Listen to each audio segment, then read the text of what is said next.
Nous sommes de retour pour le troisième round, et pourquoi jouons-nous contre Grand Bardravid? Ce mec a 3000 de classement sur chess.com, il sort le cavalier. Nous sommes tristes, parce qu'on n'a pas d'éléphant, pas de plaisir. Une ouverture ennuyeuse, c'est la vie. Selon les règles du tournoi, le frère a 6 minutes, et nous avons 18 minutes. Donc un petit avantage de temps. Mais je ne pense pas que ça compte vraiment parce que le frère est trop rapide, trop fort, et il sait exactement ce qu'il prépare dans son système. Bref, on sauve le pion, on sort le fou. Tu veux peut-être sortir le cavalier et finir notre développement. On place le fou au centre avec l'idée que s'il saute dedans, on peut faire quelques échanges. Il pousse le fou dehors, ça nous est égal, mais pas le genre d'opposition que j'aime jouer et je déteste cette ouverture. Chaque grand-mère, même l'entraîneur de Lévi, Arthur ou quelque chose comme ça, j'ai oublié le nom, il joue la même ouverture et les grille-pains grillés. Je n'aime pas cette ouverture. On ne sait pas gérer ce type de position. On place la tour sur la colonne C ouverte pour tenter une percée en C5. Le problème, c'est qu'il faut parfaitement synchroniser cette percée en C5. Si on la fait au mauvais moment, on va juste se faire complètement écraser. Donc jusqu'ici, tout va bien. Les blancs ont plus d'espace. Les blancs ont l'avantage. Il est en train de mijoter quelque chose. Nous avons brûlé environ 30 secondes de son temps. Je ne pense pas que ce soit quelque chose de fou, mais c'est comme ça. C'est toujours la question. Échanger le cavalier contre le F, ou non? Ou juste mettre la tour en D8 et rester calme? On veut être cool, mais les blancs aussi le sont. Donc c'est un peu dur de garder notre calme. Le mec le prend, on le reprend. On ne croit pas à l'avantage de la paire de fous, mais c'est réel. Ramène-le en arrière. On attaque le cavalier qui essaie de le prendre. On double les pions. Endommage la structure. Pour la première fois, on se demande, doit-on le laisser prendre? Je ne pense pas qu'il l'aurait fait. Il n'était donc pas utile de revenir en arrière, mais il n'y a aucune honte à le faire. Et maintenant, j'y réfléchis. Est-ce le moment de jouer le coup C5?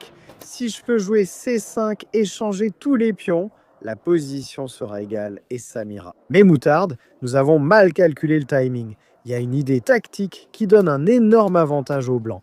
Et le sixième sens de la grand-mère s'active. Il sent que c'est mauvais, il utilise le temps au bon moment pour tout recalculer et être comme... Ça doit être mauvais. Si je trouve la solution, je devrais avoir au moins un pion d'avance, si ce n'est plus. Mec, voilà le problème. Ils savent trop de choses. Prends le pion. Je croyais pouvoir juste le ramener en sautant, mais non, il faut le reprendre avec le cavalier. Nous étions tranquilles, mais il y a un motif de clouage gagnant. L'autre côté. Non, on ne peut pas prendre avec la dame. Le pion prend le pion. Attaque à la découverte sur la dame. On ne peut pas prendre avec la tour. Le fou va en A3 et le clouage est gagnant et on perd l'échange. Oh, on s'en est rendu compte. On s'en est rendu compte beaucoup trop tard. Mais il faut prendre avec la dame. Nous allons perdre un pion et la position s'effondre complètement. C'est fou. Une fois qu'on recule, tu peux prendre un autre pion. Le pion B7 est attaqué. Le pion E6 est attaqué. Tout le monde est attaqué. On tente de placer la dame là pour gagner le pion A2 et espérer un peu de contre-jeu. Mais c'est l'une de ces positions avec la paire de fous. Il y a une chose qui pourrait vraiment faire la différence. Regardez les snipers. Vous voyez la diagonale blanche. Diagonale rouge. Le stylo est noir, mais le tableau est rouge. Donc la diagonale est rouge. Prends le pion en E6. Notre roi est faible. Notre pion en B7 est faible. Nous avons un pion de moins. Et on pleure comme un bébé. Ouais. On a joué un peu trop vite, je suppose. Parce que sur les 18 minutes, on a à peine utilisé 2 minutes. Alors peut-être que sur cette rupture en C5, on aurait dû réfléchir un peu plus. Ouais, un gros moment de confusion. Et là, c'est vraiment impossible de revenir. Oui, il ne lui reste que 4 minutes à la pendule. Mais c'est la routine comme beurrer une tartine. C'est le genre de choses qu'on peut faire les yeux fermés, ou presque. Donc maintenant, une autre question pour les blancs est de prendre en B7 ou d'aller chercher de l'activité avec la dame. Sauver le pion en A2, les blancs ont l'embarras du choix. Il y a probablement 5 à 10 coups qui gagnent cette position. Broad ne veut pas gâcher ça.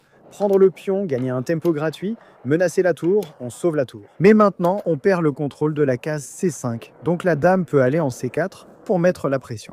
Techniquement, un sacrifice temporaire du fou pour récupérer le pion en U6 est simplement dire que ton roi n'est pas en sécurité. On va y aller. Je ne sais pas s'il y avait une meilleure façon pour la tour. Peut-être aurait-elle pu essayer C7, mais même ça avait l'air risqué.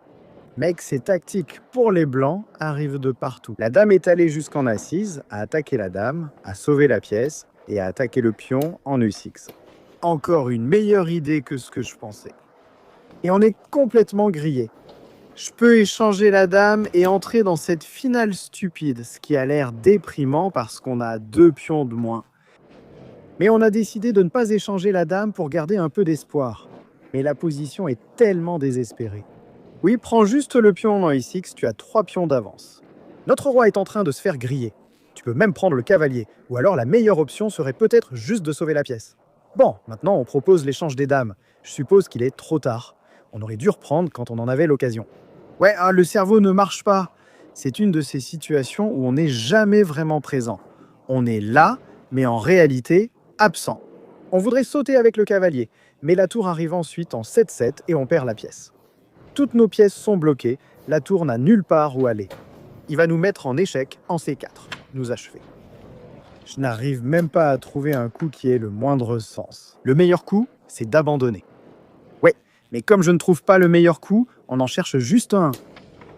Regardez-nous simplement. Ce n'est qu'une question de temps avant qu'on pleure. On y va. Bro centralise les 2 fous. On sauve la tour. On peut prendre le cavalier dans 1 minute, mais pas besoin d'échanger. Il suffit simplement d'activer le roi, avancer le pion et juste nous faire souffrir. C'est la souffrance totale. On veut sauter, essayer de trouver quelque chose, mais non, c'est la fin. Où va le roi? Oh, le roi ne va nulle part. F6. 8-7 pour la tour. Le cavalier est attaqué, mais il est coincé. Si tu le mets sur 7-7, la tour peut aller en 7-7. Le clouer est gagné. C'est un véritable massacre. Une véritable leçon de maître. Nous n'avions aucune chance. Je croyais qu'on était vieux, mais pas les meilleurs. On s'est juste fait massacrer. Façon de parler.